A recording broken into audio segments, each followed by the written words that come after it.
Ustedes deben de saber que Judy Boxer y yo hicimos este team para poder traer al profesor Martin Jay, profesor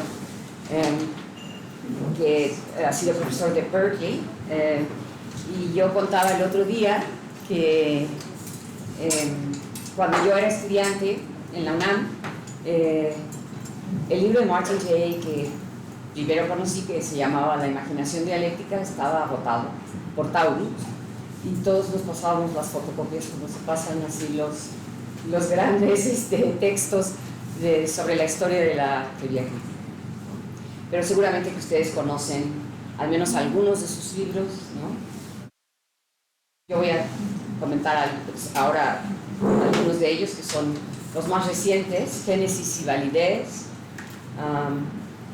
del que voy a hablar un poquito ahora, que se llama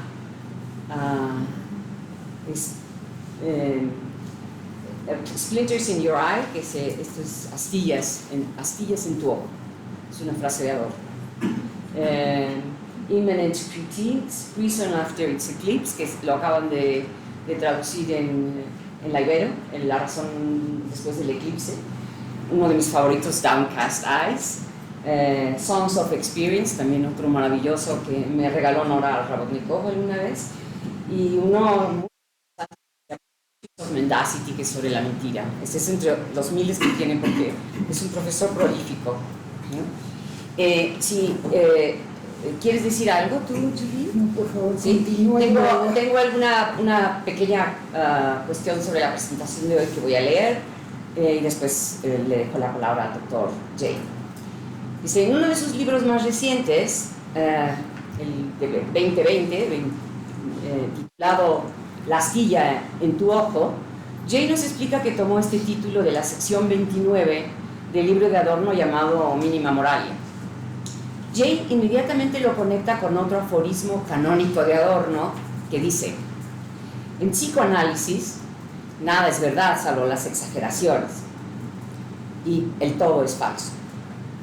Esa entrada revela lo que el historiador, al que tenemos hoy el inmenso honor de tener con nosotros, señalará acerca de su propio oficio. En parte porque el historiador está obligado a ver las cosas que más le causan incomodidad. Para él, la experiencia del sufrimiento, tanto del propio como el de los otros, es lo único que puede provocar fragmentos de conocimiento. O como lo explica mejor, la magnificación inducida por el dolor produce exageraciones, y eso es lo que le permite a la teoría de Freud, y no solo a ella, ser clarividente. Si el historiador estaba forzado a tratar de obtener una mirada de tipo panópticon, entonces Jay afirma que no existe ese punto de vista que pueda mirar el todo, ya que lo que tenemos son fragmentos de esas astillas, en las que se nos aparecen temporalidades inconexas. De esta misma forma, nos sugiere Jay que podremos mirar lo que son los esfuerzos de personas muy distintas, con trabajos muy diversos, y a los que ahora llamamos la teoría crítica, que cumple este año sus 100 años. Sobre este tema que está en la introducción de este libro de Espina o Astilla en tus ojos. Jay dice: sintomáticamente, Leo Lowenthal, el último sobreviviente de la primera generación de la escuela de Frankfurt, al que presionó Dubiel para dar una respuesta sobre esta tradición, respondió juguetonamente: me desconcierta cuando alguien me pide que dé un seminario sobre eso que llaman la teoría crítica. Nunca sé cómo lidiar. Y añadió con su humor socarrón: generalmente llamo a mi amigo Martin Jay y le pregunto si puede definir cuáles son las principales características de la llamada teoría crítica. Después de todo, Marty, tú publicaste un libro sobre ese tema. Y Dubiel respondió: realmente es imposible encontrar algunas características generales y decir, esto es la teoría crítica. Pero Jay sabe que el historiador tiene que hallar una forma narrativa coherente, por más difícil que esto sea, y es en eso en lo que hay que recuperar de la visión crítica de la metáfora de Adorno. Quizá lo más difícil para la historia o las historias en plural sea el poder trabar algún tipo de coherencia de lo que es una realidad astillada. Ni ni la humildad de aceptar que solo los fragmentos nos permiten suponer que ese ojo astillado pueda ver mejor, porque sabe que lo que experimenta es incómodo. Y las exigentes preguntas que estas realidades rotas exigen solo nos remiten a pequeñas constelaciones narrativas y juicios que nunca pueden presumirse como definitivos o finales. Es sobre esta difícil tarea de los juicios de la historia, del ojo astillado, sobre la que Martin Jay podrá hoy decirnos algo en su conferencia. Muchas gracias, Martin. Muy bien.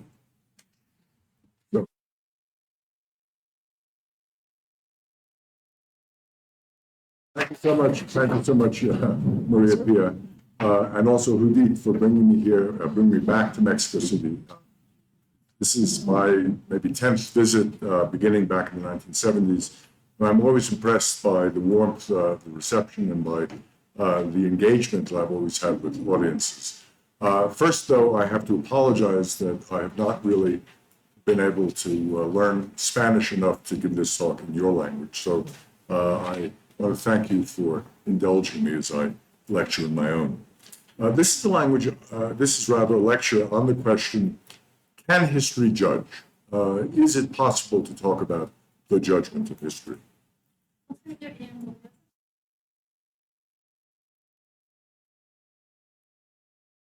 ¿Se oye mejor aquí? Sí. This is okay. Here, Marty. Prove it. Okay, this better? Yeah. Okay, great. On October 16, 1953, a young Cuban lawyer, himself on trial, was allowed to deliver a 2-hour-long speech in his own defense. The charge that he faced was that he had led a lethal attack on the Moncada military barracks, Santiago de Cuba, the previous July. Aimed at securing arms for an incipient revolution, the assault had killed 15 soldiers, 3 policemen, along with 10 rebels. Although in the short run it was a failure, ultimately it was hailed as the initial act in the successful revolution that brought the young lawyer and his comrades to power a half-decade later. Started out in Matchbox, the speech itself soon became the manifesto of what was called the 26th of July movement. It was entitled, "Condemn Me, It Doesn't Matter. History Will Absolve Me. Condenándome, no importa, la historia me absolverá." Now, perhaps there's nothing else in the endless flood of words that were spoken by Fidel Castro in his long career.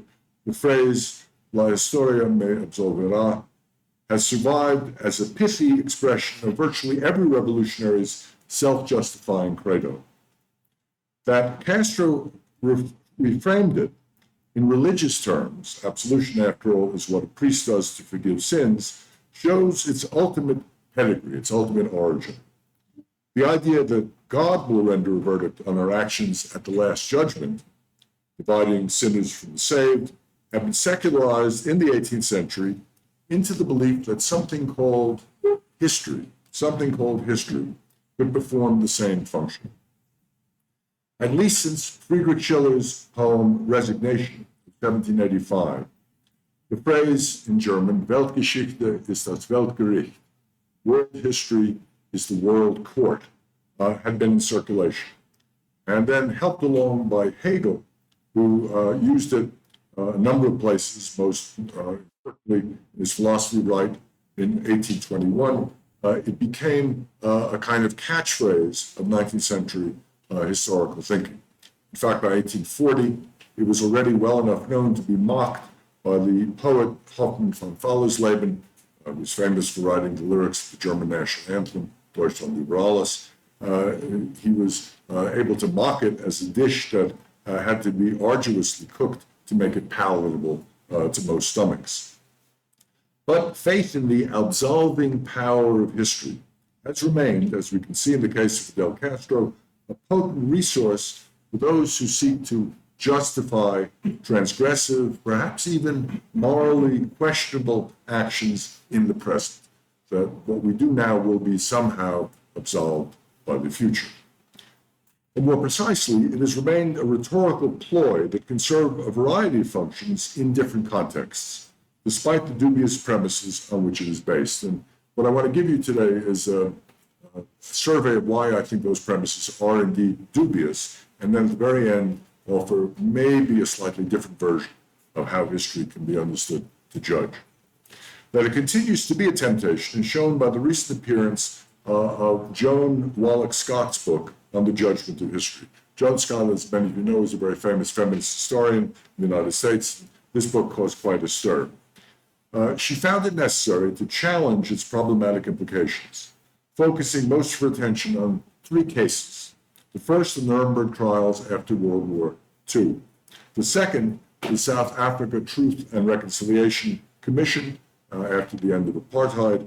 And the third, the movement for reparations for slavery in the United States. The last two in particular involve what has come to be called the restorative justice movement. Which seeks not only to judge the past, but also to repair the ongoing damage left in its wake.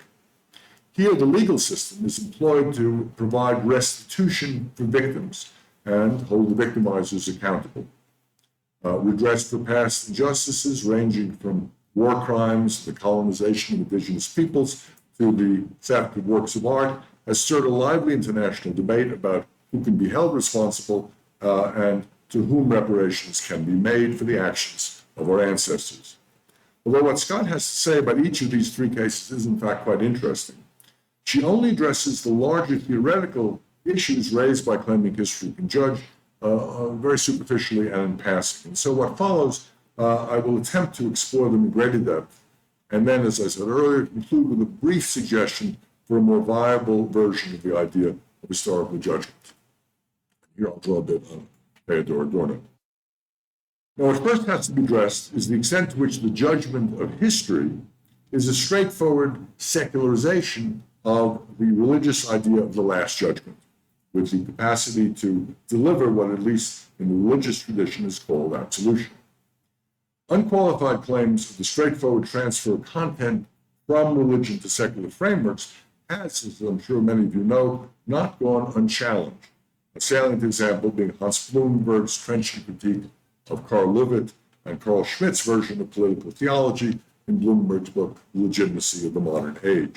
So it's not always very clear you can simply move from religious content to secular content with no loss, with no change. We should, I think, hesitate before automatically assuming that something called history, and we'll discuss what that something is, can serve as a replacement for God as a judge at the end of time. Looked at closely, in fact, the metaphor of absolution invoked by Castro in the written version of his celebrated courtroom defense manifesto immediately shows some of the problems. According to the Catholic religion into which he was born, absolution can be granted, as I'm sure you all know, only in response to an act of contrition, an act in which sins are forthrightly confessed, forgiveness is implored, and penance is assigned and accepted. The penitent must make a sincere sacramental confession of guilt, expressing both sorrow and the resolve not to repeat the sin. Now, there is, needless to say, nothing in Castro's defiant courtroom speech that smacks of a contrite confession of sins or a promise not to commit them again. And his penance, a 15-year jail term that was commuted after less than 2 years in prison, his penance was imposed by the legal system, which never granted him in return the absolution he awaited from history.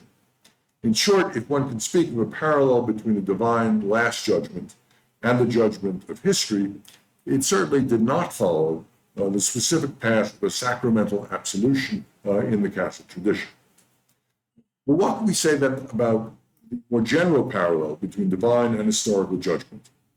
Sometimes it's been merely understood as posterity perpetually recalling with gratitude the great deeds done and the unselfish sacrifices endured on its behalf. Wrote address future generations in a speech he gave to the Jacobin Club in 1792 in these words: O posterity, sweet and tender hope of humanity, thou art not a stranger to us.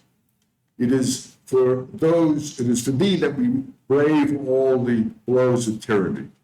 It is thy happiness which is the price of our painful struggles.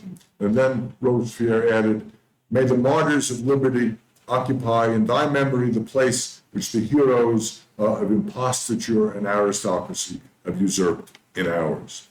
And here Robespierre was basically echoing and giving a political twist to Denis Diderot's earlier claim, and I quote, that posterity is for the philosopher what the other world is for the religious.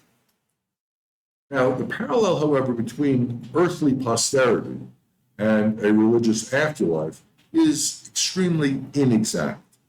Being preserved in perpetual collective memory is what is best called fame. And as Hannah Arendt argues, she points this out in a number of places, fame had been a pagan virtue, a virtue in ancient Greece in particular, where a prime motivation of political action in the public sphere was desire for the ongoing admiration of posterity. Men's life together in the form of the polis, Hannah Arendt writes, men's life together in the form of the polis seemed to assure that the most futile of human activities, action and speech, and the least tangible and most ephemeral of man-made products, the deeds and stories which are their outcome, would become imperishable. If they're remembered by posterity, they somehow survive the moment of their happening.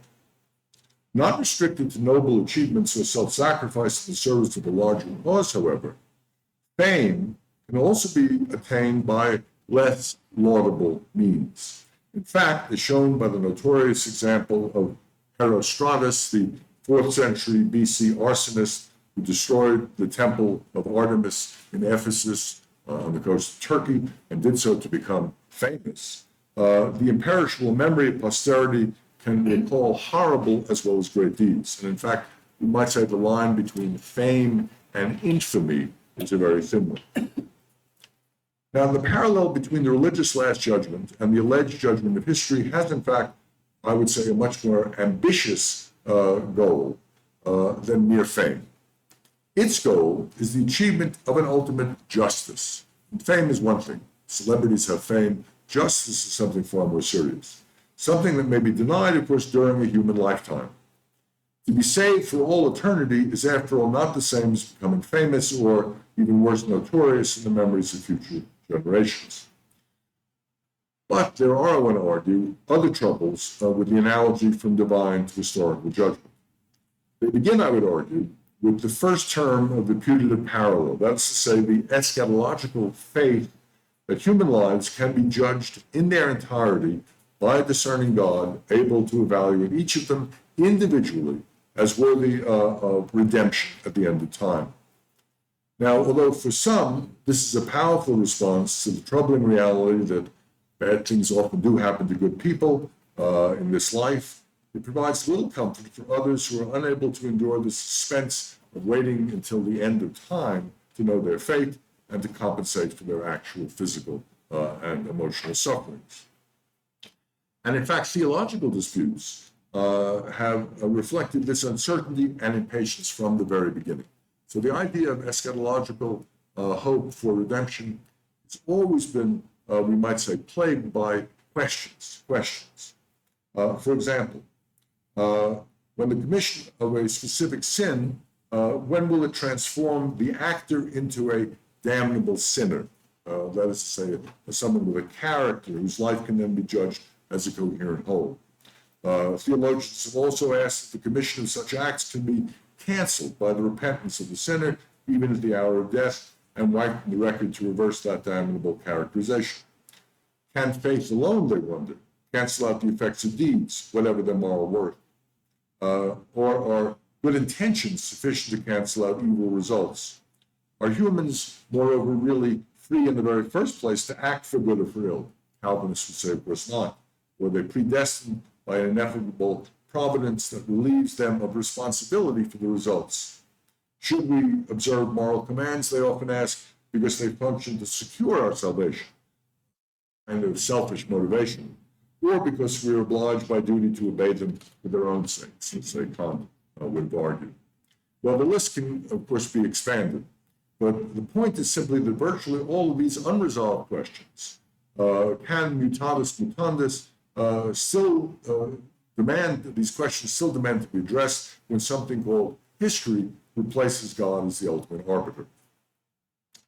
The problem is then further compounded if we put a little pressure on the notion of history itself. And I want to spend a lot of time on figuring out what it means to say history will judge, first looking at what we mean by history, and then looking a bit at what we mean by judgment. Now, we should recall that in most Western languages, the word history covers occurrences or actions that happened in the past. In Latin, these are called the res geste, and then the representation, the narrative, or explanatory reconstruction of those happenings after the passage of time, what in Latin is called historia rerum gestarum. Let's take each in order. According to Reinhard Koselleck, there have been 5 distinct evaluations of the relationship between justice and res geste, history as it really happened, or as, perhaps if it happened without our reconstructing it. The first he identifies with the great Greek historian Herodotus. Herodotus, who argued that because humans create their own destinies, they are responsible for the fate that befalls them. Or more precisely, that the gods reward or punish them during their own lives for what they've done. So here, justice, we might say, is immanent in historical real time as experienced, not as recollected. This is one version of judgment. It's kind of your actual life as a judgment for what you truly deserve. The second position, Koselleck argues, is that of Thucydides, who recognize that humans are sometimes caught up in forces that they don't really control. They're not fully responsible. There may well be an irreconcilable conflict between, say, power and law, or between even 2 moral systems, which cannot be easily adjudicated. There is thus an impersonal chain of cause and effect in history, which may not map onto human action and responsibility, or even allow atonement for guilt. Very different from Herodotus. Third alternative, and the way we've already encountered this, enters the picture with Augustine, St. Augustine, who acknowledged the interaction of both the Herodotean and Thucydidean models when it came to mundane history, but argued that true justice was simply reserved for God and kept secret from men until the end of time. So here the religious idea of the Last Judgment was introduced to delay the reckoning, we might say, and asked men to be patient on the basis of faith in ultimate divine goodness and divine sense of justice. There were 2 final models that emerged, so Koselleck argued. They emerged during the Enlightenment. The first he calls the absurdist model, because it realizes that without that Augustinian faith in an ultimate reckoning, history becomes really a meaningless, random story, a story of unintended consequences, a story of unrewarded good deeds, a story of unpunished transgressions. The example he provides is Voltaire's novel Candide, whose target is the philosopher, make-believe philosopher Pangloss, with his naive belief in Leibniz's theodicy, which everything is for the best in this best of all possible worlds. The absurdist position, contra Leibniz, regained its potency in the contemporary world, Koselleck argues, in response to the indigestible and inexplicable horror of the Holocaust. It is impossible to read the Holocaust in terms of this kind of folding it into an historical theodicy in which partial evil became a tool of ultimate good. The Holocaust resists, we might say, any effort to justify it in an unintended means to a positive outcome, even for those who might see the state of Israel's creation as one of the outcomes that could be approved of. The fifth position is the one we've already encountered, which the ultimate court will be history itself. Now, here Koselleck notes the stakes are higher than the salvation of the individual soul, the singular soul, where he writes, the justice in history becomes the mover not just of individual histories, but also of world history as a whole, mercilessly and without any compensation, as in the Last Judgment. So world history, once again, Geschichte ist die Weltgericht. Now, in addition to the a priori attribution of what was once called sufficient reason in a Leibnizian theodicy to apparently impersonal causes and effects, which imbued mechanical causation with teleological meaning, this final model is dependent on two other assumptions that are, I think, no less problematic. The first concerns the concept of world history itself, world history, which was made possible perhaps originally by the coordination of the different calendars of well-known cultures into a single chronology, a task first attempted by an 11th century scholar from what is now in Uzbekistan, a man named Abu Rahim Muhammad el-Biruni, states from 973, 1039. But of course, this was only a beginning. But going beyond mere chronological integration, the fully formed idea of world history, rather than let's say world chronology, only arrived in the 18th century, with the claim that abstract, quantitatively measurable time could be fashioned into a single qualitatively distinct narrative, a shaped story, a story with a coherent plot, a story imbued with meaning, rather than one damn thing after another. Reflecting the expanding European colonization of the globe and intensified international trade, spurred on by the Enlightenment ambition to unify knowledge and share the benefits of the scientific worldview, it led to a new confidence in the imminent development of a universal history, which was led, of course, by a small group of nations on the western tip of the Eurasian landmass. Although attempts to discern universality in allegedly constant human nature did not end, now attention was paid to the historical development of the species over time, which seemed to be an accelerating process of teleological integration. So people still talked about human nature, universal aspects of the human condition. They also began to talk about developmental processes, which were, in a sense, universal as well. While the distinction between advanced and backward local histories was acknowledged, they could be folded into a single collective story, a story of what Marxists like Leon Trotsky like to call combined and uneven development. But the importance here is the combination. Now, with the emergence of the idea of world history, the balance between history understood as res geste, what really happened, and history understood as historia rerum gestarum, what was written about what really happened, shifted in favor of the former, shifted in the favor of the idea there was really an imminent story that the historian doesn't tell but simply observes from after it's having occurred. As Koselleck notes, almost stealthily, an historiography, that is to say the writing of history, which had been making judgments since antiquity, turned into a history, used the German word history, which autonomously executed its judgments. In other words, history doesn't need us to tell us, it goes along its own merry path. Despite the special role of what Hegel liked to call world historical figures, these judgments were to be passed more on large-scale movements, or even in personal tendencies like the rise of capitalism or overseas colonization, more than on Pache Castro, personal absolution of individual lives. When the French Revolution exploded on a Europe that was stunned by its contagious effects, it seemed to signal a new epoch in the history of the species as a whole. Hannah Arendt, in fact, could even once claim, and I quote her, the very notion of world history was born from the first attempt at world politics. The revolution was an attempt that had international, global even, ramifications, and this led to the idea that there's history that was also global. Well, whatever its cause, this intensified faith in the inexorable power of world history as informed by an often unacknowledged theoretical transformation, which Koselleck has described as a singularization and simplification. The intensified faith was, in a way, accompanied by a kind of ingathering of different stories.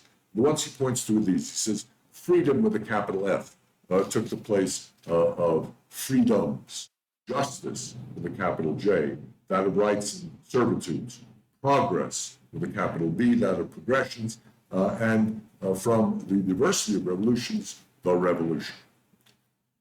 Now, whether defined in terms of monetization theory, the succession of modes of production, economic modes of production, or increased secularization, social and political emancipation, a coherent, normatively infused meta-narrative embracing the species as a whole gained increasing credence, especially among those whose cultures had prided themselves as being advanced or given the responsibility of civilizing the rest of the world.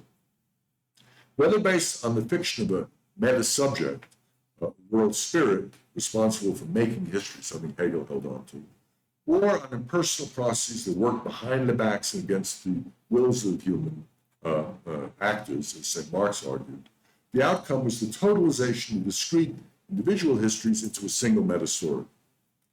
Even when 20th century revolutions happened in so-called backward countries like Russia, China, or Cuba, it was possible to justify them in terms of a world history whose cunning allowed normative stages of development to be leaped over and the apparent last to become the actual first. Trotsky's uneven and combined development meant that sometimes apparent backwardness can in fact be turned into an advantage in the larger narrative of progress. A case in point is Georg Lukács's great work of 1923, Geschichte in Klassenbewusstsein, History and Class Consciousness. What he was able to do in that work is make the Bolshevik Revolution important not because it happened in a backward country, but rather where Marx, of course, expected to happen in an advanced country like Germany, but because it was in some sense able to anticipate steps and move beyond them, sort of orderly steps in a process that was still a unified story. But even more significantly, Lukács defended on the projected course, depended heavily on the projected course of world history to overcome not only class divisions, but also what he called the antinomies of bourgeois thought. The antinomies of bourgeois thought, such as the tension between unethical means and ethical ends through the ultimate reconciliation of morality and power in a future communist utopia. The same reason could allow Nikolai Bukharin and his colleagues on trial for betraying the Russian Revolution a decade later to cite, and they literally did cite Weltgeschichte ist das Weltgericht, to cite it in accepting and even justifying their own guilt during the purge trials at the hands of Stalin. Maurice Merleau-Ponty would later characterize their self-accusation as a wise realization that, quote, what broke them was necessitated by that phase of history. So individual moral issues and tensions less important than being on the right side of history, and they were not. Now, although it's been claimed, for example, by Joan Scott, that faith in the judgment of history is normally based on the nation state as the culmination of the linear progress that leads to a redeemed future, the examples of Castro, Lukács, and Bukharin show that other normative events, such as the global common order, might serve the same function. The crucial point is that some variant of this worldly redemption functions as the implied future standpoint, the firm ground from which historical judgment can finally be exercised. Now, whatever the implied tell us, including utopia, confidence in the justified sacrifice of the individual in the name of historical necessity has not, however, flourished with the passage of time in the projected course of Weltgeschichte. The return, in other words, of what Koselleck, remember, called the absurdist moment, the moment which says it doesn't really compute into a meaningful story with an end that justifies current means. The absurdist model returned especially with the Holocaust, which served as the chief, we might say, impediment to any simple-minded attempt to find a theodicy in history. Something that was then, of course, reinforced by post-colonial assaults on Eurocentrism and the crises and theories of modernization, secularization, and successive modes of production.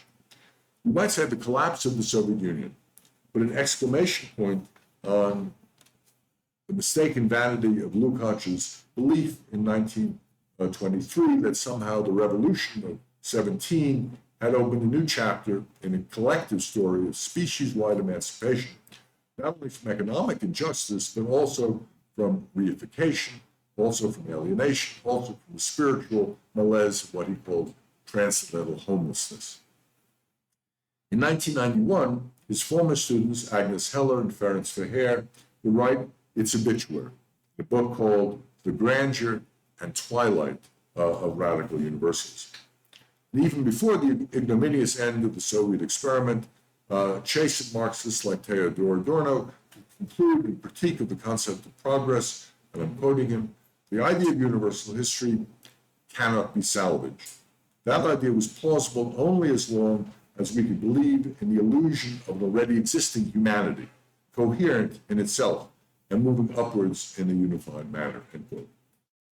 By our own day, globalization, understood as the spread of the neoliberal market to every niche of human existence, globalization came to be scorned on both the right and the left. And postmodernism, if it meant anything at all, signaled what Jean-Francois Lyotard famously called a new incredulity towards meta-narratives.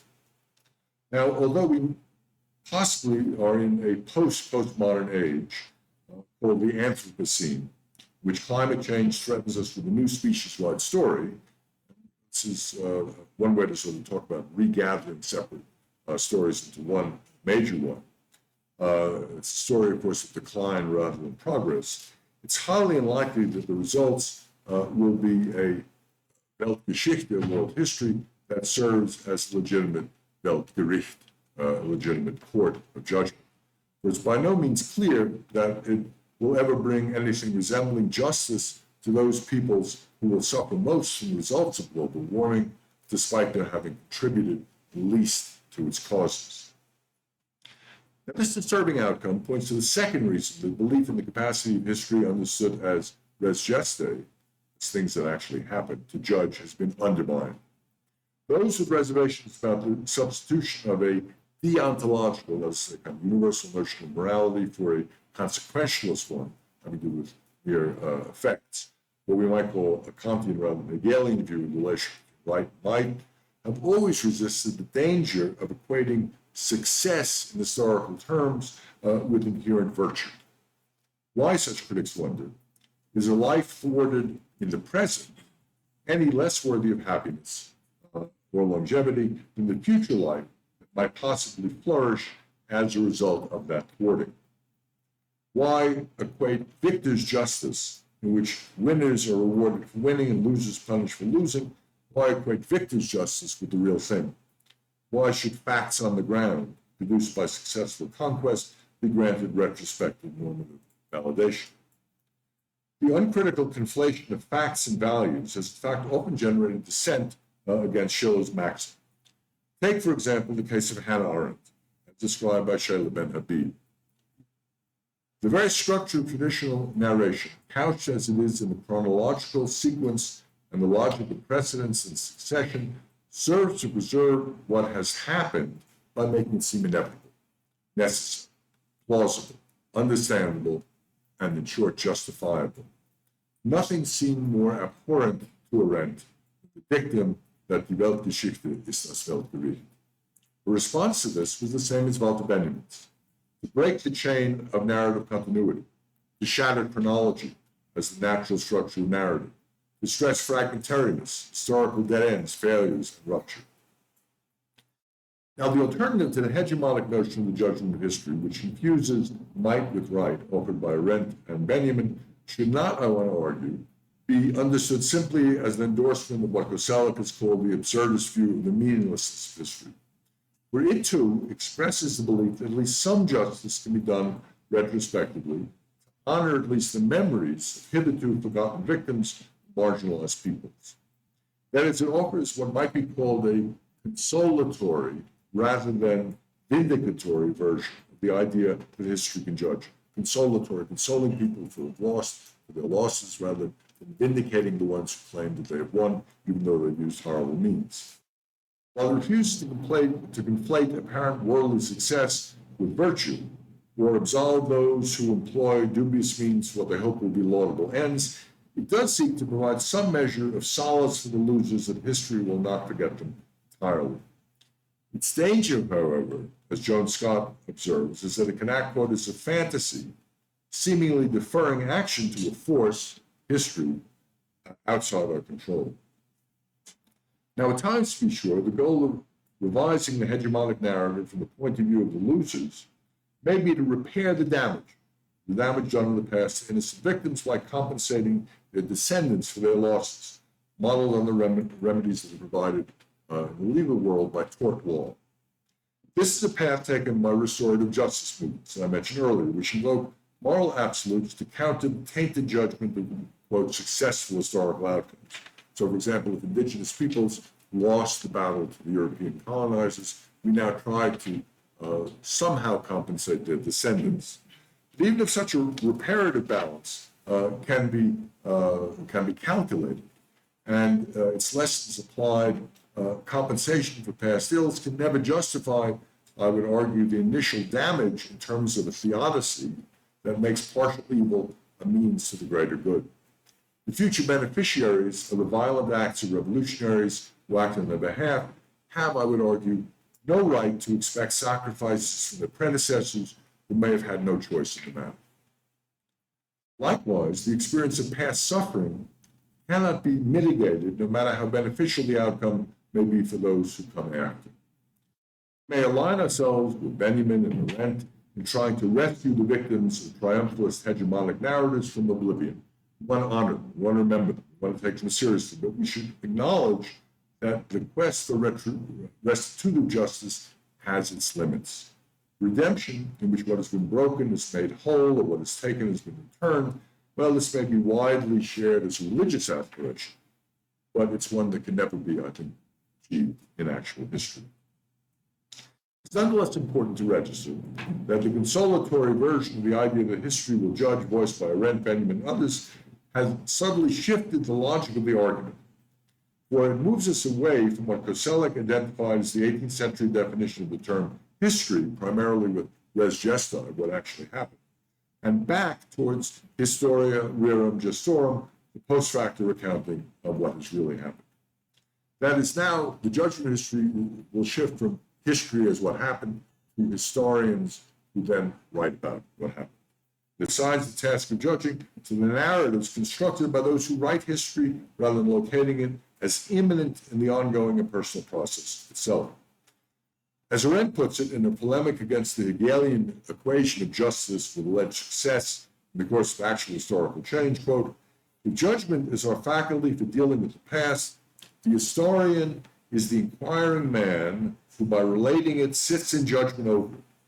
If that is so, we may reclaim our human dignity, win it back, as it were, from the pseudo-divinity named history of the modern age, without denying history's importance, but denying its right to be the ultimate judge."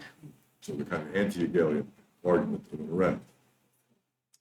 What Arendt is suggesting, in other words, the judgment is not so much a prerogative of an impersonal process called history, alleged winners and losers, but rather of those who will write it in the future. Now, although I think a welcome corrective to the dubious Hegelian assumption that justice is immanent in the historical process of rational Geist, rational spirit, the relocation of history to mean the narratives of future historians is also based, I want to argue, on several questionable, vulnerable assumptions. The first involves the tacit identification of relating the past, that is, narrating or explaining it, with judging it in a partial manner. Sine ire et studio, without anger and passion, as the Roman historian Tacitus famously put it, sine ire et studio. This normally suggests that enough time must pass to leave partisanship aside, and to gain a disinterested view above the fray. If there is any distinction between the wise judgment of posterity and the short-sighted victor's justice, it must be based on a kind of cooling off period, a period provided by the passage of time. So when Joan Scott invokes Nuremberg trials after World War II as an example of the judgment of history, I would argue that she is telescoping the process of distancing that allows passions to cool and interest to wane. In 1946, after all, the outrage against Nazi crimes was at a fever pitch, and even today it's impossible to regard them with disinterested neutrality.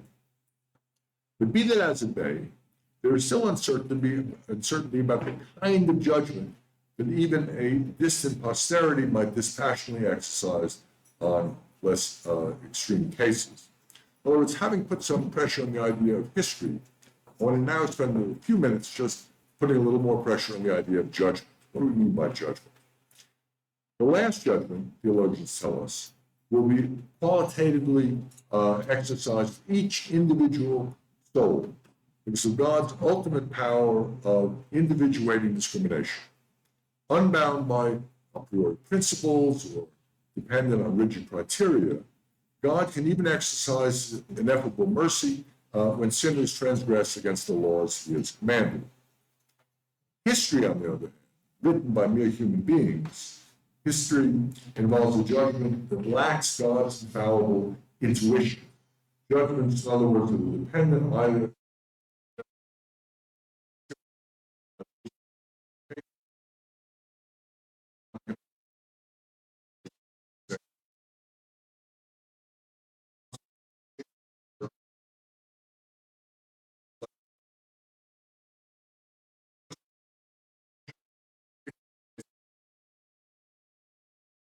second analogies between or among cases.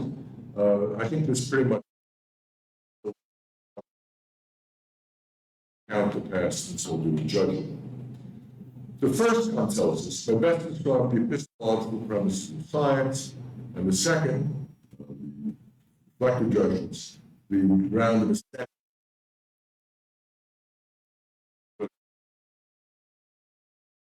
Less obvious, however, how these two modes of judgment would map on to the have to be made when we talk of the judgment of history, or more precisely of the historians who write it. It comes with certain limitations when it involves even the most disinterested posterity.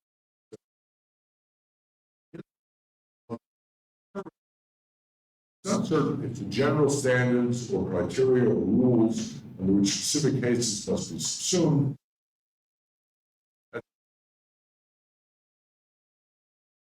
that is, however much we may yearn for a deontological set of general principles spelled out with absolute certainty,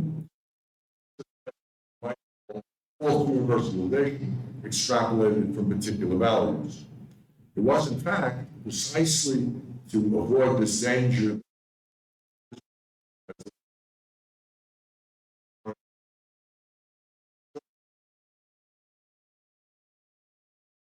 claims to judge their actions in the present.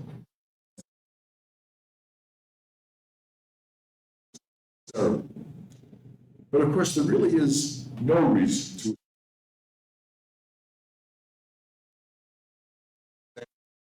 judgment for which to redeem or condemn their more benign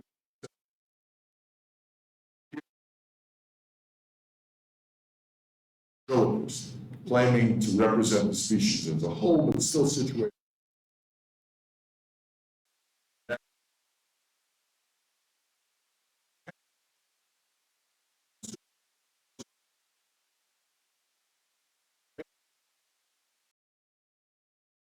Instead, what the famous British historian E.P. Thompson called the enormous condescension of posterity. Condescension of posterity. If there's no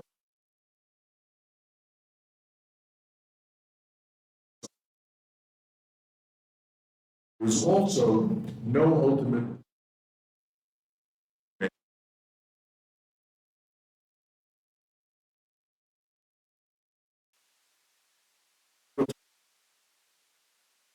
may seem more promising, especially if we accept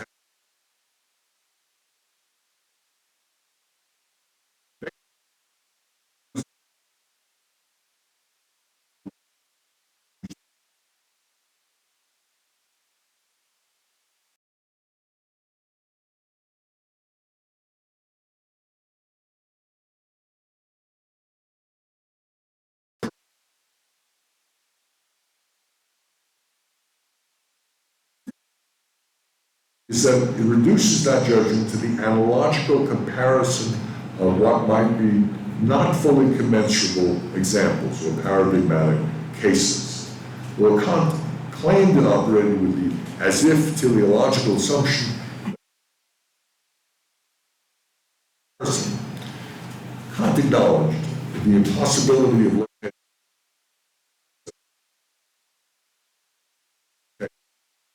best that can be hoped for is the practical agreement of the future, what he called sensus communis, in English.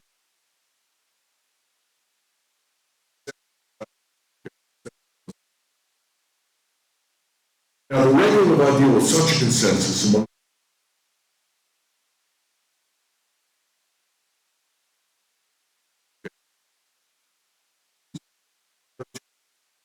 among the standard of analogical reflective judgment. Our attempt to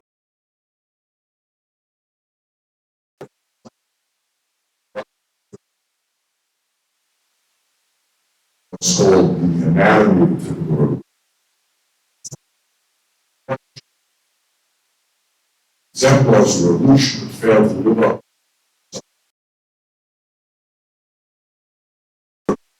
Our typical 18th century one that happened in France risks violating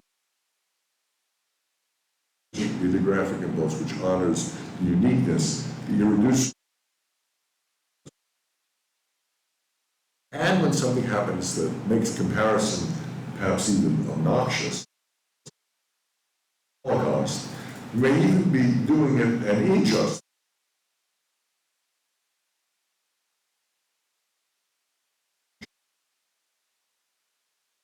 This is, however, an even more problematic assumption behind the hope that posterity can never really reach a single sensus community, treating it as a regulative ideal.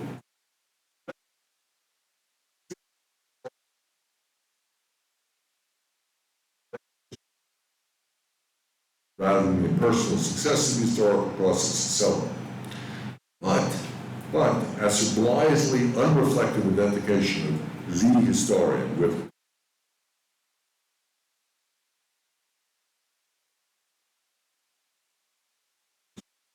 a single narrator, a narrator who stands somehow for all historians.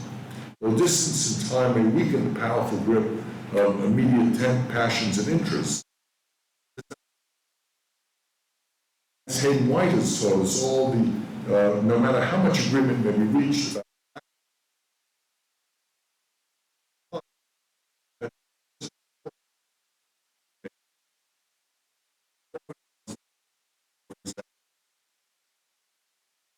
or from another point of view, seem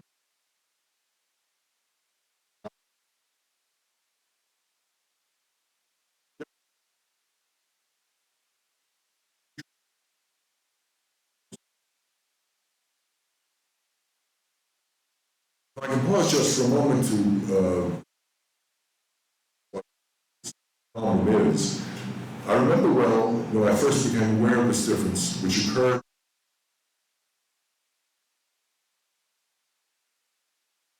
I encountered there for the first time an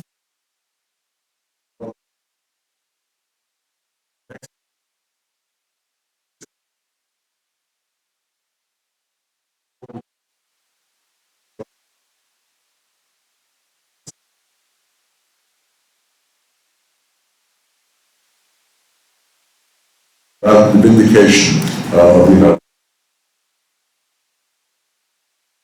I learned for the first time in the martyrdom of the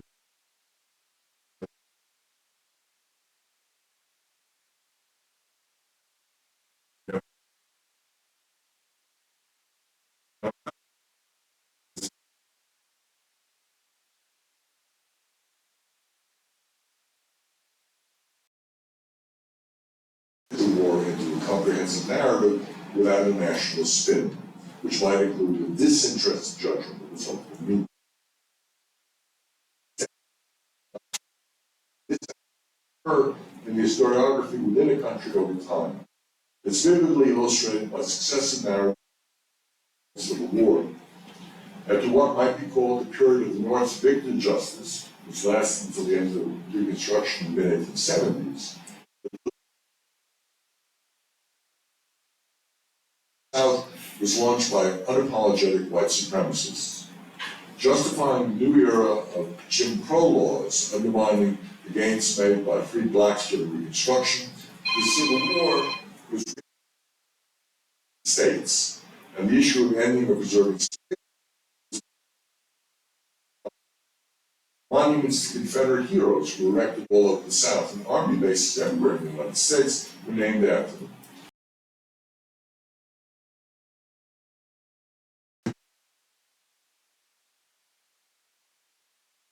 It was quintessentially expressed by the influential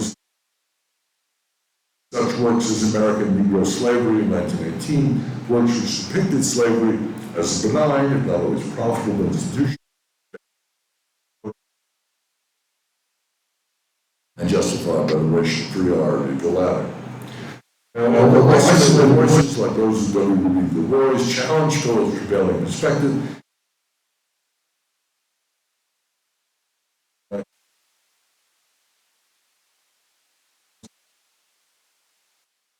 of slavery in order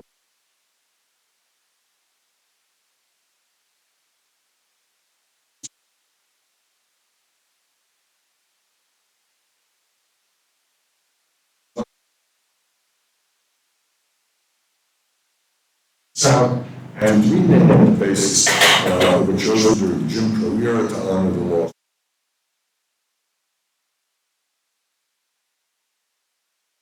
Shown by the attempt of Florida Governor Ron DeSantis to ban critical race theory. History is something difficult to teach.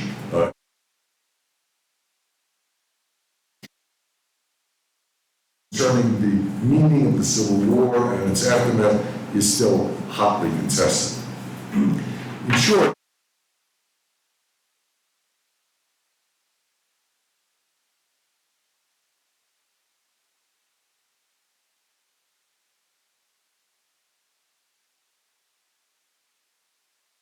precisely of the community of historians. Historians remain within an ongoing process that is infinitely unfolding.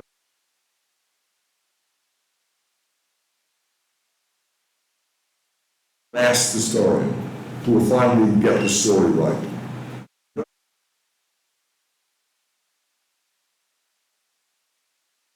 But Pache Hegel historians are always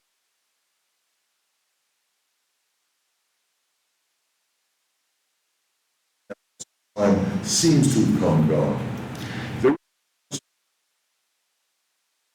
All the partial perspectives of previous accounts. No all-inclusive community of historians and its consensus about the past.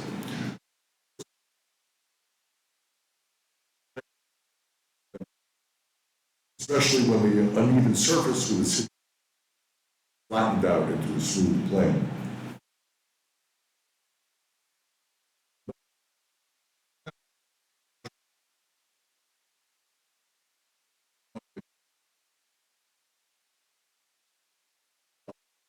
Yet to be realized future. As the case of the Jim Crow era consensus, I think you've reached a final judgment.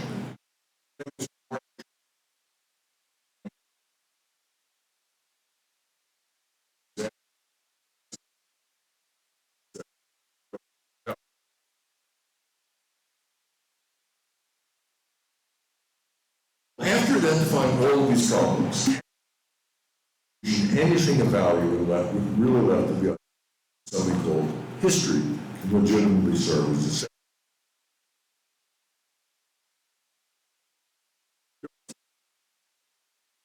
for its residual efficacy, albeit without either the vindicatory or consolatory functions it is sought to serve in the past.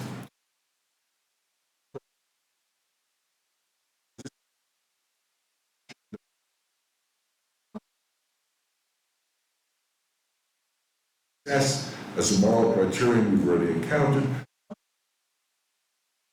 in the celebrated essay he wrote in 1784 called Idea for a Universal History with Cosmopolitan Aim. Idea which was speculative, a priori, not grounded in certain knowledge of an immanent and automatic historical logic.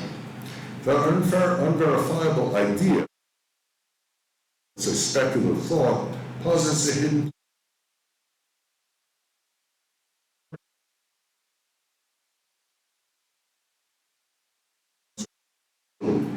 the means, in other words, from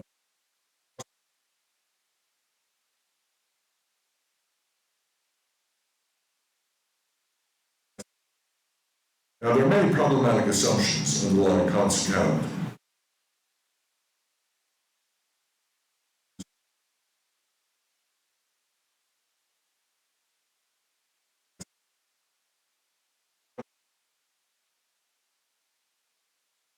To possible realization in the present, rather than pretending to express a preordained plan. This Scott identifies this function, quote, as our own and those of others, from the perspective of an imagined event. So it's imagined, and we have created it. We have not only providing compensatory comfort for current injustice, might spur us to action to challenge it. Now, the problem, of course, with this, I want to argue, the main version of a redeemed future will coincide with faith in the alleged judgment of history can moreover inspire. May well be later science recall the proverbial wisdom about what is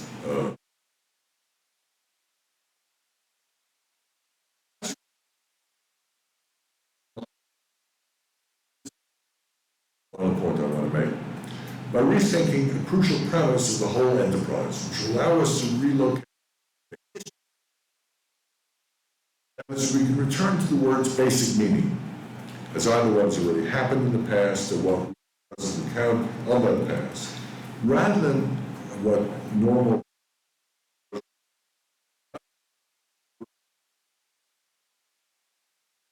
and will one day become the past. History in the present.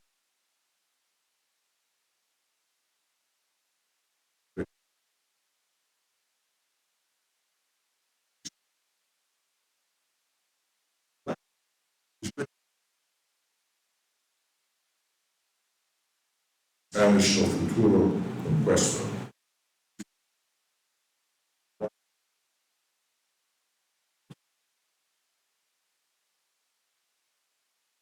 But if we restrict the history that we judge to what has happened in the past, or how it's been recounted in the present,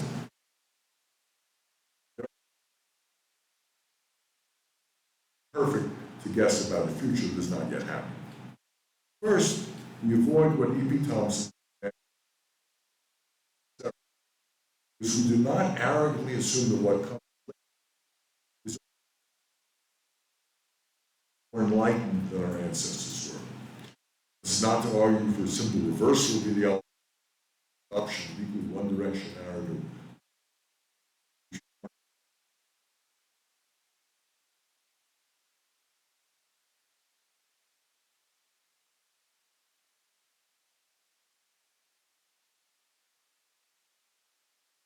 Practices, acts, and ideas that might still inspire us. As Theodore Adorno argued in criticizing attempt standards, such standards, he says, are based on the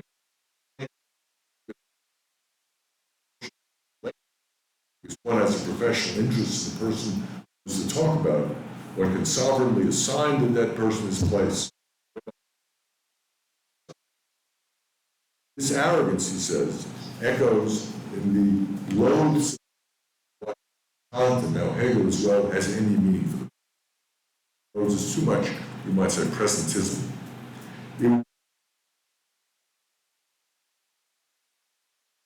According to the standards set in the philosophy of the figure. insights into the nature of freedom and hopes. The same might be said of social might still be worth pitting against our failure to realize them. Now, there is, to be sure, and I would admit this, a certain ventriloquism in projecting the active judgment on figures, ideas, and movements of the past who cannot in any literal sense evaluate what we have made of their hopes and dreams. Nor can we legitimately mobilize religious rhetoric of absolution to vindicate our actions in the present by measuring them against such a standard. But, unlike the fantasy that future generations will have the wisdom and achieve the unity to pass judgment on us, it at least allows us to learn some lessons from the past that really did exist, and avoids the acrobatics that project history into the future, while also fostering some humility in judging those who came before us. And in so doing, it prevents us from outsourcing our moral responsibilities to our imagined descendants. In short, it avoids the fallacy of substituting posterity for divinity, making a definitive last or final judgment that in fact can never come.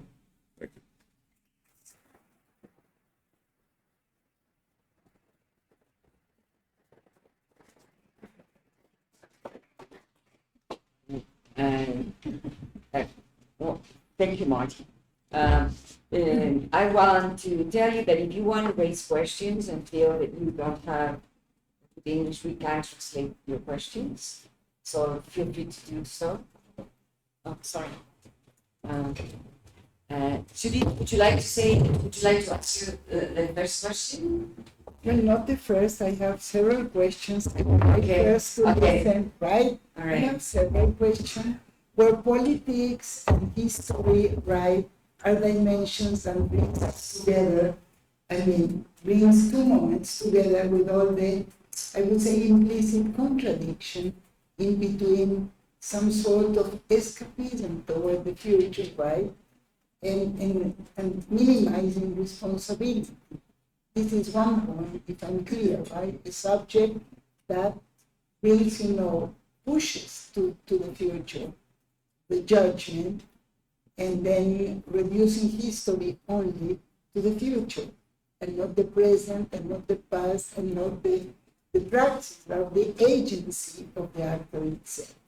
I think that this is one of them.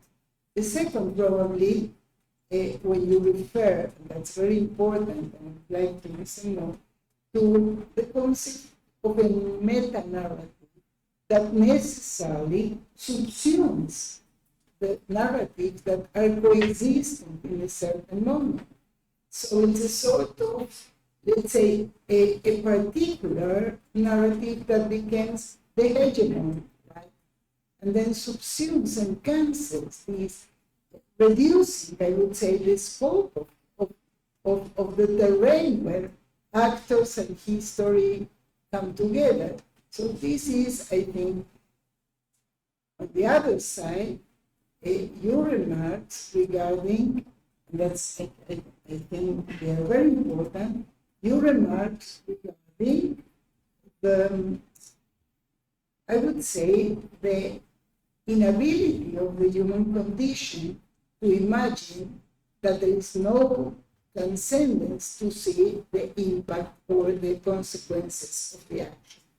So there is I would say, a very difficult or challenging, right? I don't know why, but it comes to me again and again, the concept of responsibility. I mean, responsibility that you face confronting the present.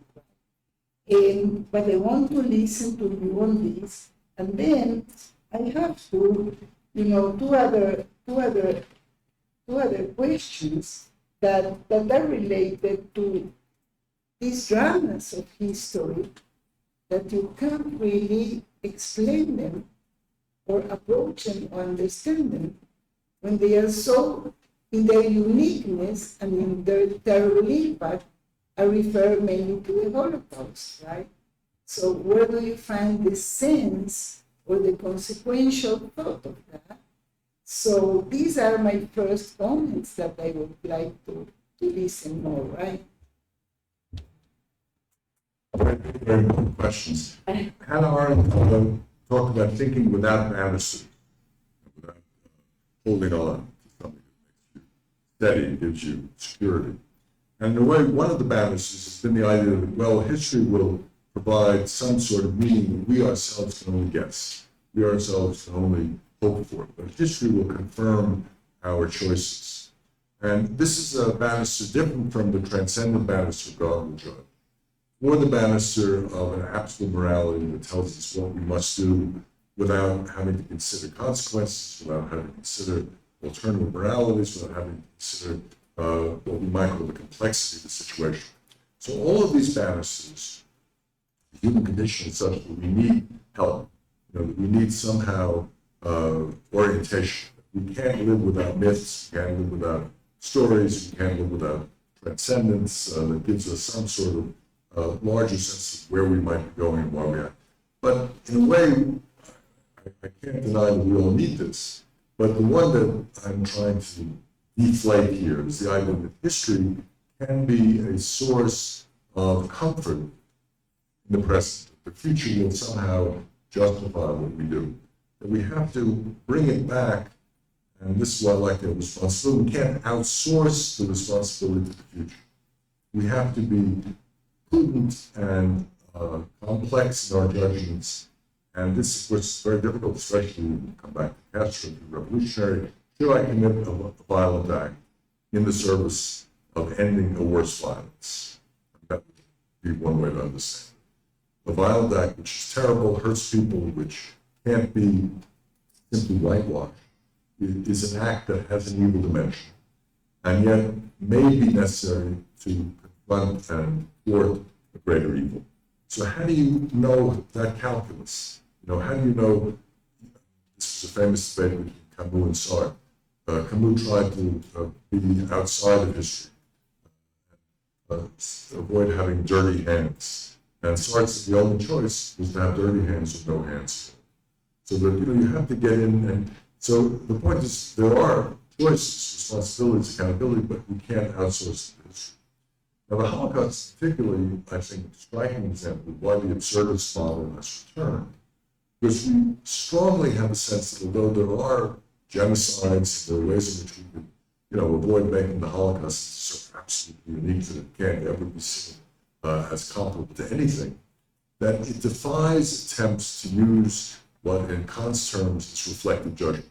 Where we analogize, it's like this, it's like that, it's that. We feel that somehow, the word I want to use in the paper is a scandalon, a kind of obstacle, I would put it, to some sort of moral truth. A scandalon which can't be overcome, it's sticks in your throat. It can't be digested to keep that metaphor going. And it prevents us from ever feeling comforted that it was useful in the service of something good. That even though the people who suffered enormous sorrow, nonetheless, it makes it very hard to have that kind of false, you might say, comfort. So that's, I think, why. And that's a theodicy. If you justify it that way, it becomes a theodicy. The way that this happened for greater good, so that Israel was founded as a nation. It's a theodicy. It's not. And this is the justification that, just to see with this particular issue, most Jewish theologians would not in any way make that theodicy like justification. And there were some people who did that. There were some people who said, well, it's terrible, but if it did not happen, Israel would not exist. Now, whether or not you like Israel, dislike Israel, you can see the logic of that. But most theologians say, no, we don't know why God does what he does. And therefore, to say that somehow it was necessary in the service is nonsense. So you just take it as a horror in its own terms and don't instrumentalize it in the service of something else. But, we do that kind of instrumentalization in the service of something else all the time. So, we're giving arms now to the Ukrainians to fight the Russians. And this leads to tremendous, bloodshed. We justify it by saying, well, the Russians invaded, all the reasons why we make those decisions. But it's still a very difficult choice. So it's a choice in which committing war, it's helping the war to continue, and usually most of us are sort of passive. Nation ought to be in favor of war, and yet it might be necessary. So we're always making those kind of calculations. So is the absurdist model a Nietzschean one? Well, the absurdist model, it's interesting. There are lots of versions of the absurdist model. Koselleck brings it all the way back to Voltaire. The story is the story of how stupid it is to think that this is the best of all possible worlds.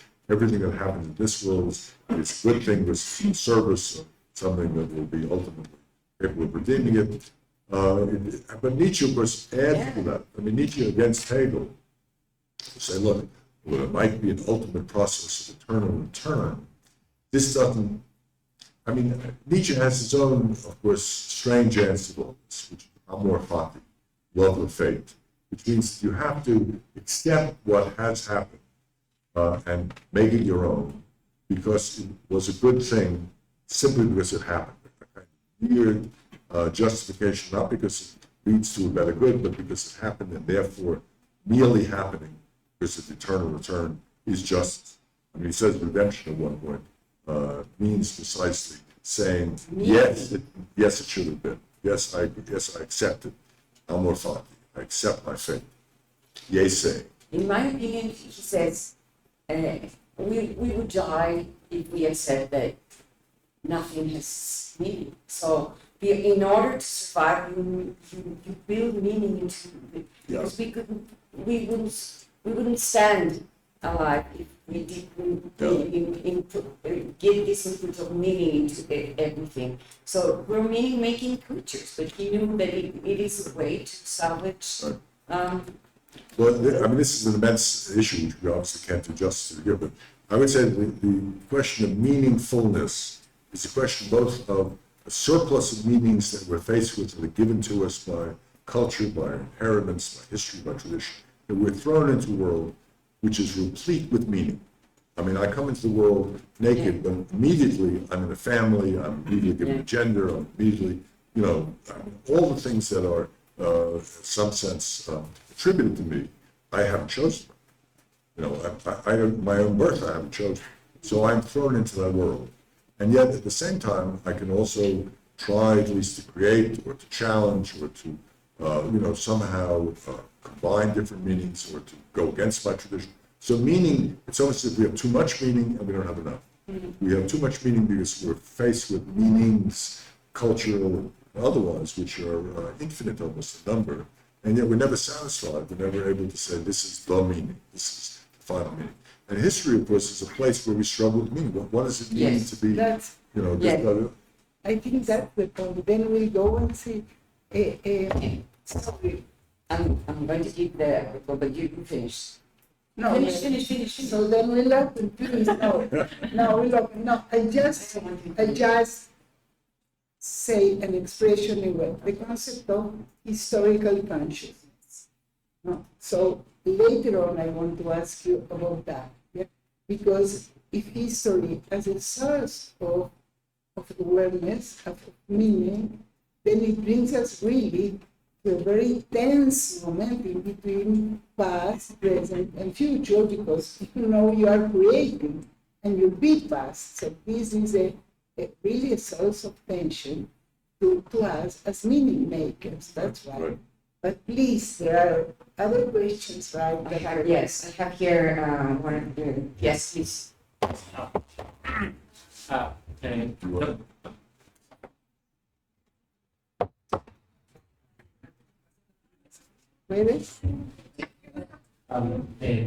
Jay, thank you for your lecture. I have 3 questions, but I need the help of Dan. Yes. Claro. In Spanish. Okay. He's going to say in Spanish, I'll translate. Bueno, brevemente, primero, la primera pregunta. Algunos historiadores, como por ejemplo Enzo Traverso, Some historians, such as Enzo Traverso, han hablado precisamente de cómo los acontecimientos del siglo XX contribuyeron a cambiar los paradigmas históricos que teníamos precisamente. Some development of theories from the 20th century have contributed to a different idea about historical events actually happened. Y bueno, la pregunta sería, ¿en qué medida los acontecimientos que hemos vivido, por ejemplo, In what measure the events that we have lived, experienced, por ejemplo, desde 2001 hasta for example, from 2001 until now, y la expansión del capitalismo financiero, the expansion of financial capitalism, han contribuido a una recomprensión, a una recomprensión y racionalización were the narration or re-understanding of de conceptos concept and semantics, como por ejemplo such as los procesos de profesionalización, the political secularization that we have now completely be made in understanding. And this is much, I suppose, it's much to do with Carl David and all these people, no? esa es la primera. La That's my segunda, first question. la segunda. The second. En años recientes también se ha hablado bastante del problema o del tema de la cancelación del futuro. In recent years, there's been an enormous amount of talk about the cancellation of the future. People are still installed in prejudice. Precisamente. Y este tema precisamente viene ligado a la expansión, insisto nuevamente, del capitalismo financiero y de la política liberal. This subject of the prejudice is really articulated through the neoliberal. Neoliberal politics. La pregunta sería, Yeah, there is no alternative. ¿en qué medida In what measure frente a estos procesos de cancelación del futuro, in front of these processes of the cancellation of futures, podemos encontrar un antídoto can you find an antidote recurriendo al arte, a la literatura, al cine, a las problemáticas, a las representaciones? searching elsewhere in the aesthetic dimensions such as narratives and literature art, yes. Y por último, And last, el trabajo que el doctor Jay presentó se haya publicado o está en vías de publicación, me gustaría leerlo de manera más detenida. ¿Cierto? he would like to read this paper, following it in every single twist and that. So I'm sure that we will have that published. Thank you.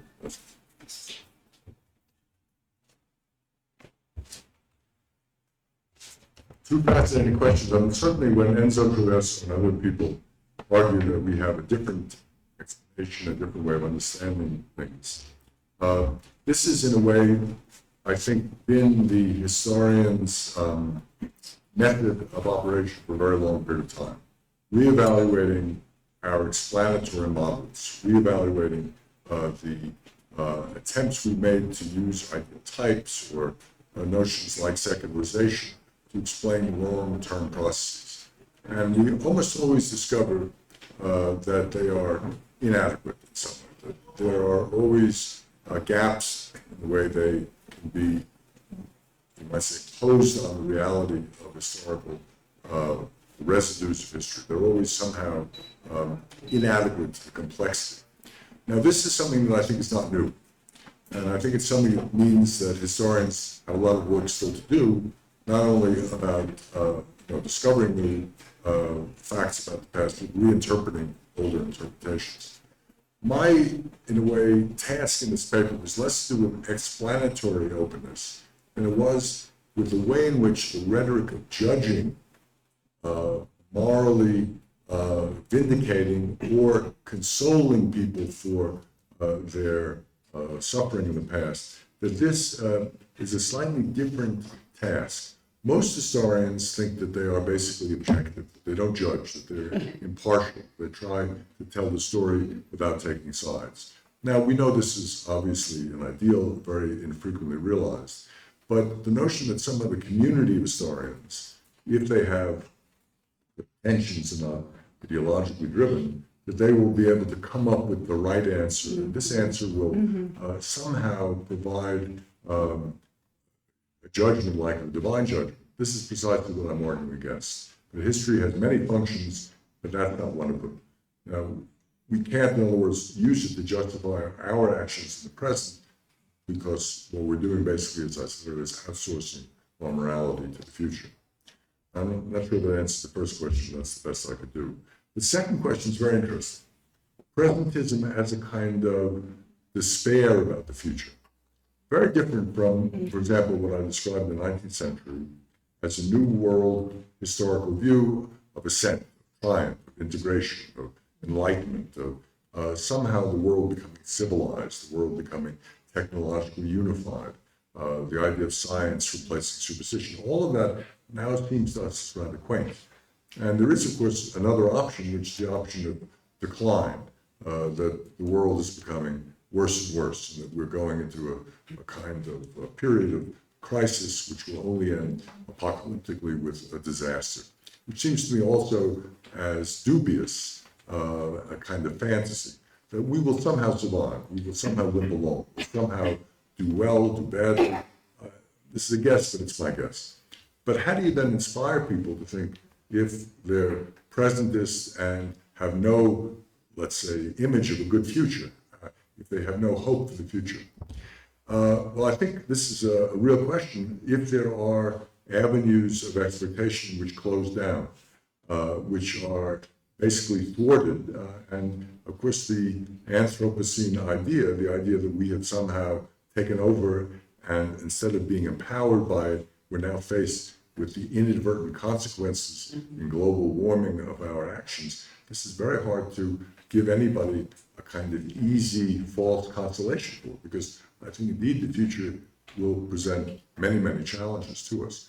So, you know, I think most of the people in this room are much younger than I am, and I think there is obviously anxiety. We all have anxiety about our own personal lives in the future. But that, you know, if you can see examples of how in the past despair has been overcome by hope, how in the past initiatives have seemed to have changed decline narratives, how in the past what seemed to be a dead end turned out to be also a new beginning, then, you know, we gain a certain courage perhaps to face a future which doesn't seem as promising as it once might have. I mean, I must say, you know, I mentioned coming to Mexico in 1977, a long time ago, that episode in the Historical Museum. You know, I come to Mexico City now, and this is a city much, you know, it's a much more, as it were, vital, improved, successful, you know, economic. I mean, it really does seem as if something, broadly speaking, positive has occurred in the almost 50 years since I was first here. Now, this may be a tourist's fantasy, maybe I'm all wrong, but, you know, that's a kind of judgment that one makes. And so one sees that some societies really, with all of their struggles, and I would certainly not deny Mexico has struggles, we certainly in the United States do, nonetheless, sometimes there are futures that are, you know, going to be more positive. So that's, you know, very, I'd say, ethereal and perhaps vague answer, but it's the best I can do. Monica. I try to make it in English, but maybe if you don't understand, maybe other.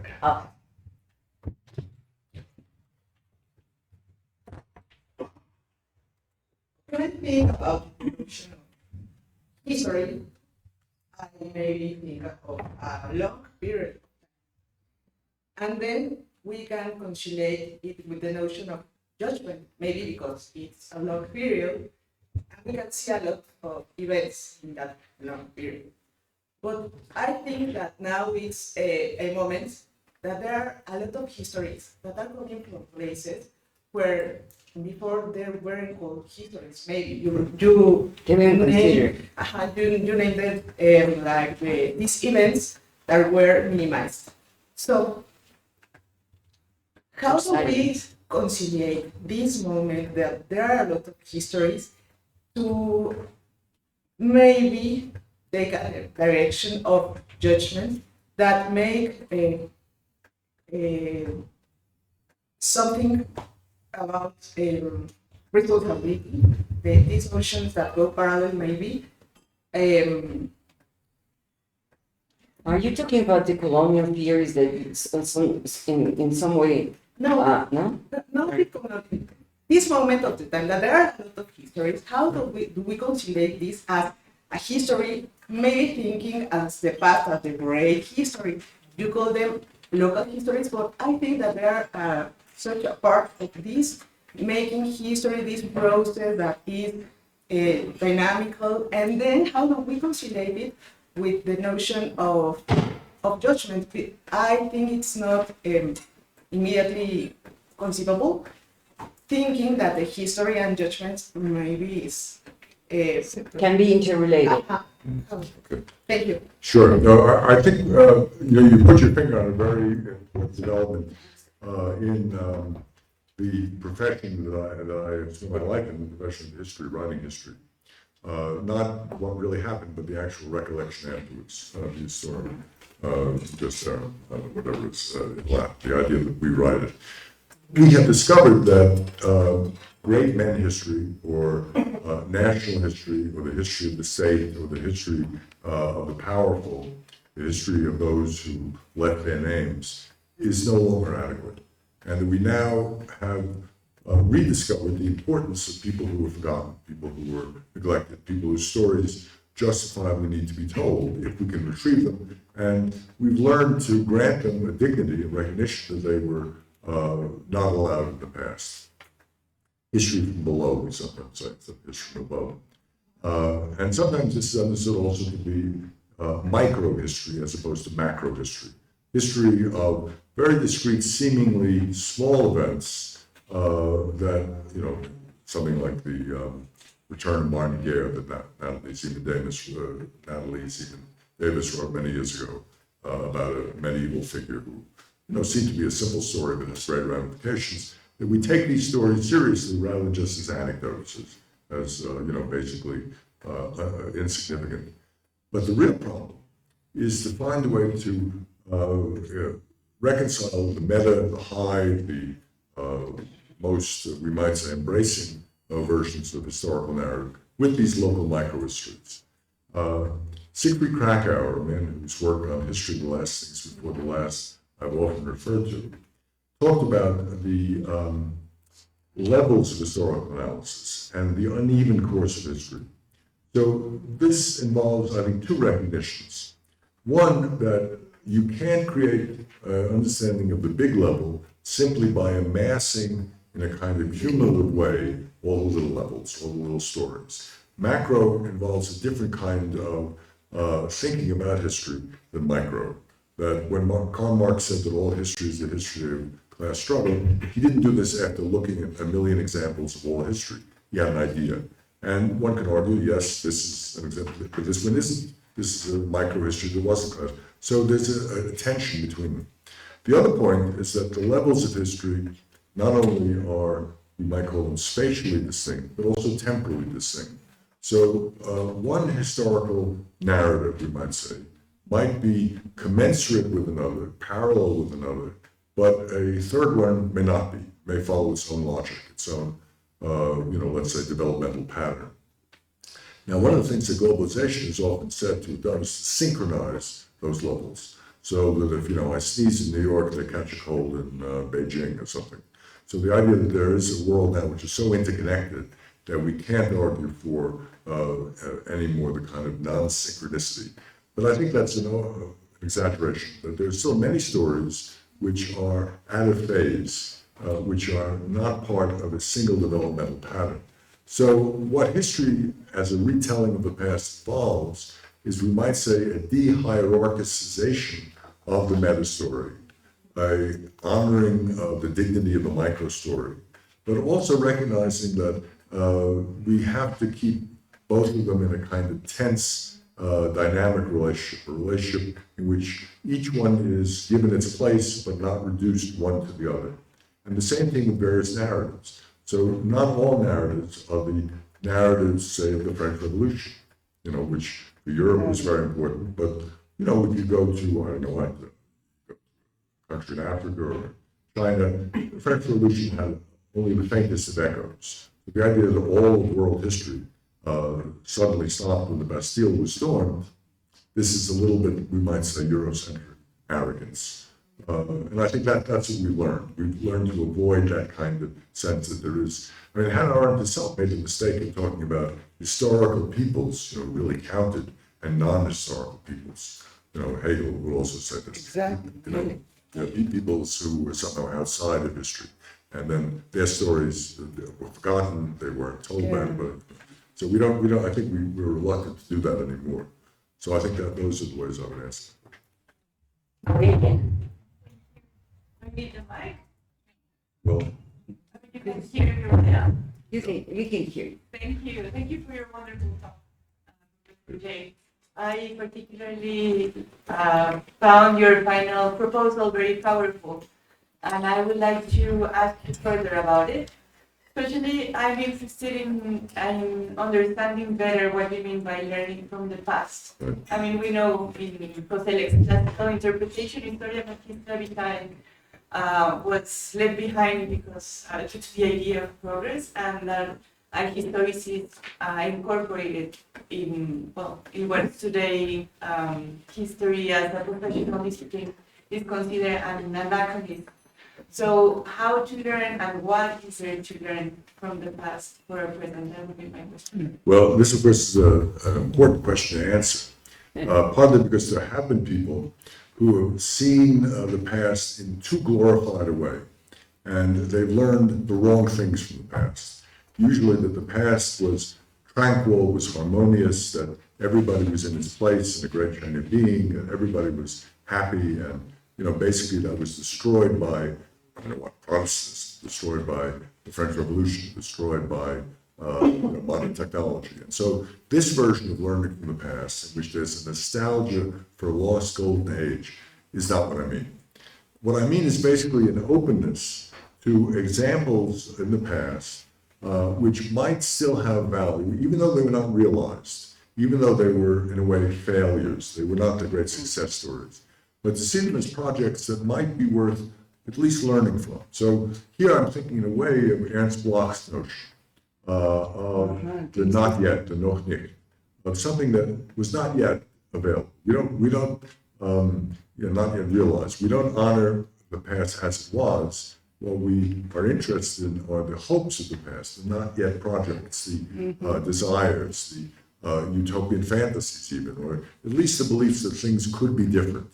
And so from that aspect of the past, not as a completed whole which we nostalgically mourn, but rather the past as, we might say, a repository of possibilities, as a debris field of residues, which can then be, and this is a Benjaminian idea, that you somehow destroy the past as a unified phenomenon, you end up with the debris, and then you reconstellate them in new ways, and maybe something, he called it a profane illumination, would come out of this.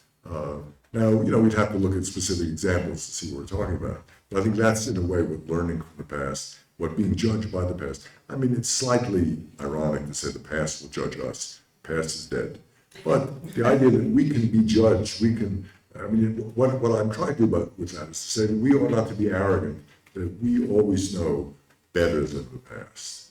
That's the Edward Thompson idea, the condescension of posterity, that they were all silly, they were all benighted, they were all, uncivilized, and we've got to a point where we can judge them.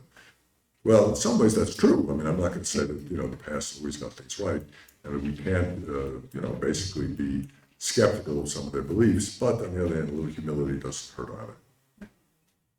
And Rosaura. Yes, thank you.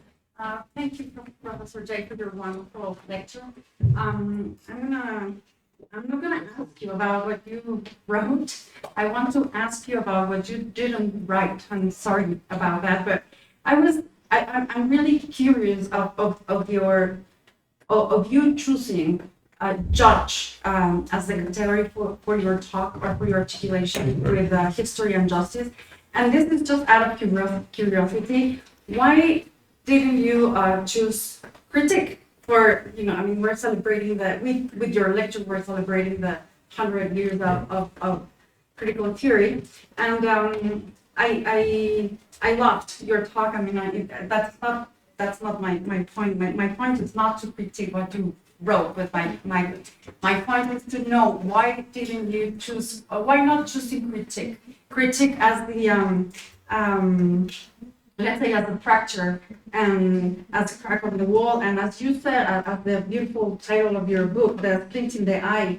And my curiosity comes from thinking of judge, not always actually articulated with justice. I mean, we well learned that from Kafka in the trial, and we know that in everyday life in Mexico, like judges never articulated with justice. And I'm thinking, if you would you say that critique might be more articulated with justice than judge in this sense? Also, because when I think of judge, I always think of punishment. I mean, in this culture that we live and that we call Occidental, Occidente. And I don't think of punishment as truly revolutionary, and I might be naive, but I am a daughter of the 68 movement, and I missed your talk on Tuesday, and I really regret it, but I do think that critique is much more revolutionary. And this is really, actually, just out of curiosity. Well, that's a wonderful question, how to articulate critique and judgment. Mm-hmm. And I think the way to do it probably is to ask, what is the normative basis of critique? Mm-hmm. In other words, from what standpoint am I able to make a critique of what is the case, what is the actually existing reality, what is the normative, this is the way things are and they can't be changed. How can I challenge that? And there are many different possibilities, and the practice school all throughout its history struggled with that. And it wasn't something called reason, a transcendent notion of reason. And this book was recently translated, I did on the eclipse, on reason after the eclipse, struggled with that as a criterion. What did they mean by reason? The world was not rational, but what do we mean by reason? So that we can then judge it as not rational. Another term, and I recently wrote a paper on this as well, it's on the idea of redemption. Remember, Adorno says at the very end of Minimum Realia, the only way we can really judge the world now is from the perspective, from the point of view of illusion, of redemption. A very religious notion, very odd notion. I'm not happy with it either. But one of the ways in which history was used was to act as a normative vantage point for critique. So you would say, well, look, I'm doing something now which may seem immoral. I mean, what Castro does in his attacking, this barracks, he's killing people, his own people. I mean, this is a pretty heavy burden to take on. So he says, what I'm doing now is immoral, but history, the source of the critique I'm making in a way, of the judgment of history will absolve me. That will be the normative standpoint. Hegel certainly thought that history would ultimately, that's why the world history will be the world court. Now, as you say, it's interesting to think of judgment and punishment, judgment and justice, how do all three of these relate? And I think, you're right to really think hard about that as an issue.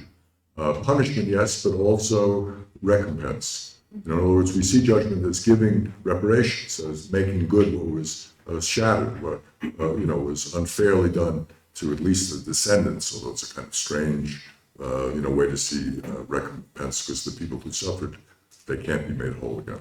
So I think that's how those three are related. But you're absolutely right to think that we, to suggest that we have to carefully pull them apart, parse them, make some sense of them. And critique, I mean, one of the things that the critical theory tradition has, I think, been good at, let's say, is self-critique.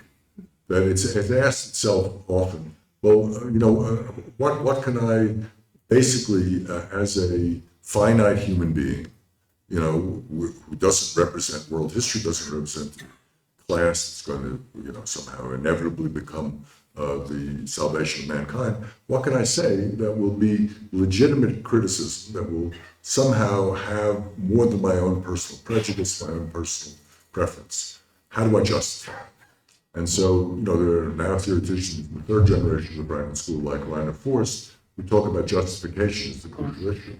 Now, whether you accept that is what critique should be all about. So how we, continue to exercise critique, but how we also then exercise self-critique by asking on what grounds are we making that critique, and how finite we must understand ourselves. We can't, in other words, ventriloquize Geist, redemption, history. It's too arrogant. We can't do that. We have to have a certain humility, even though we can't also then abstain from acting. So it's a real challenge. It's a challenge not to be too arrogant, but also not to say, well, I can't do anything. It's the, once again, dirty hands versus no hands, and they're hard decisions. So. Thank you. Marty, I'm sorry, I don't know your name. Thank you very much for your wonderful lecture. I would like to know if you are considering in your reflection on history the difference between history and memory. I mean, historical memory. Sure. If we understand this new narrative as a moral point of view of the past. Thank you. Well, of course, there was in maybe the 1990s onward tremendous interest in precisely that question. What is the difference between history and whatever we mean by memory, which could be collective, cultural, individual, something that was not based on the professional tools historians used and the consensus of, let's say, discursive opinions about history produced by arguments.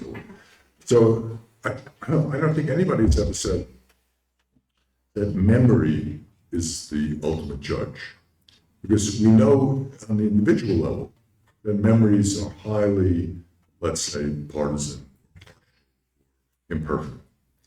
We also know that individual memories clash.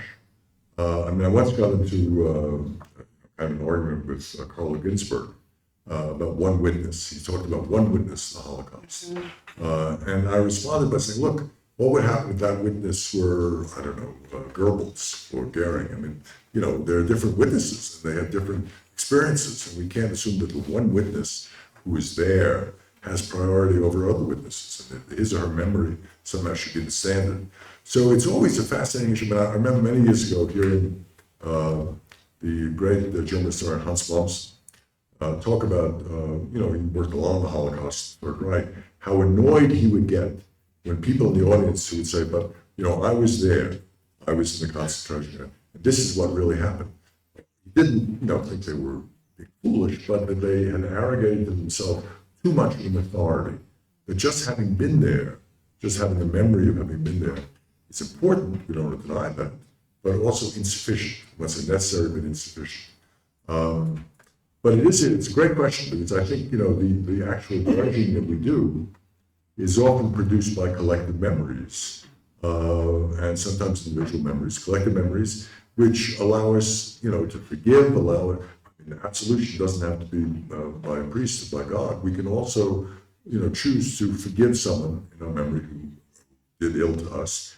And culture sometimes will decide that memory is a valuable tool in reconciliation. But, then you also get the motto, never forget, or never again, because you want to remember something that was so terrible that you don't want to, the famous line of Santiago, those who forget history are condemned to repeat it. So you always want to keep alive somehow in memory. But of course, just to sort of make a final point, like history, there are many different memories, and many different memories that are incommensurate. The memory of the victim, different memory of the victimizer. You see this all the time in courts of law. He should, he said, she said, that kind of. So memory is a very, very fragile but necessary tool, and historians use it, but also keep their distance, try to use, some other standards of their, some other tools besides, the memory of those who experienced it, or the memories of those who were, left behind, even the records of those memories. that we now draw on but don't feel are sufficient, necessary but not sufficient. My last question, and it's mine. I'm amazed about the persistence of the semantics of religiousness. You started the paper with the claim that, Castro saying that history will solve us of me.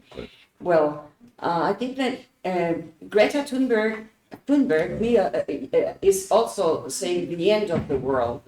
It's coming, just like Luther was. Yeah. And this was the precise intervention that made people, for the first time, really reunite in the social, collective, even global movement about global warming. It was not, before that, until she got, for some strange reason, the semantics of religious, the end of the Lutheran end of the world, of course, and she's a Swedish. So it's of course learned from Lebensfeld, no?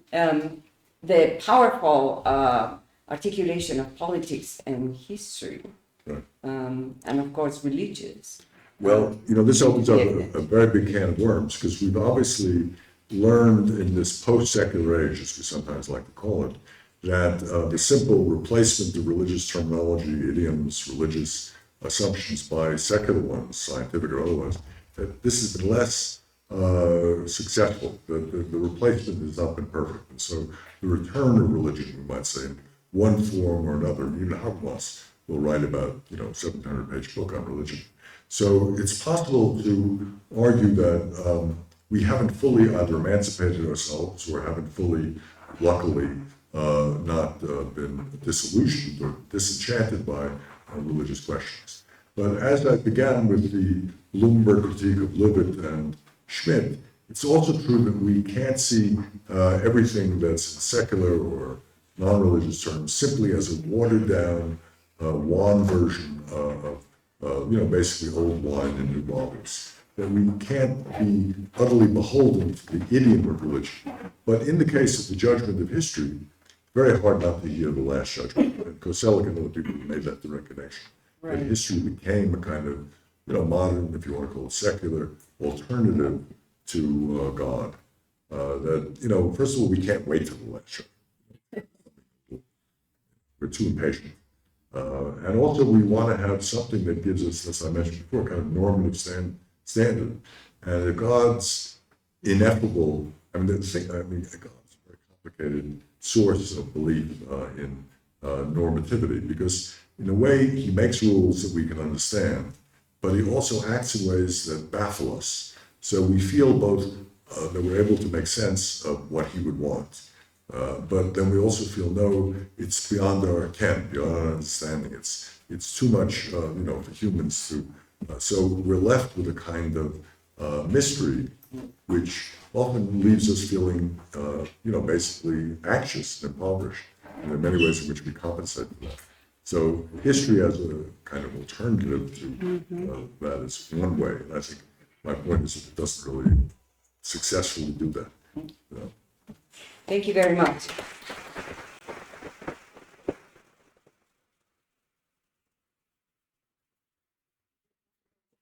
Well, share with Professor Jay, so you're all welcome to join us.